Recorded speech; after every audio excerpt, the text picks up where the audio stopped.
পথের আচড়ে ক্ষত বিক্ষত করতে চেয়েছে যারা, ইতিহাস বলে পরাজিত হয়ে ফিরিয়া গিয়াছে তারা।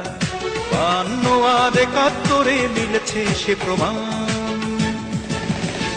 আমি গর্বিত, আমি এ দেশের সন্তান।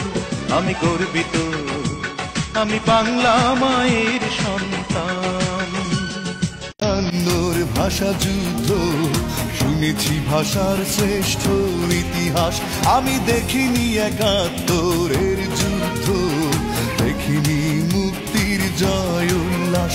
আমি শুনেছি রবি নজরুলের গান, শুনে জাগ্রত হয় বিদ্রোহী প্রাণ। জাগো দেশবাসী, ভুলে রে সারেসি, বাংলার মুখে ফোটাই হাসি। এসো বাংলাকে ভালোবাসি। রক্ত যখন দিয়েছি, রক্ত আরো দিব। হই হই রই রই ছাত্রলীগ গেলে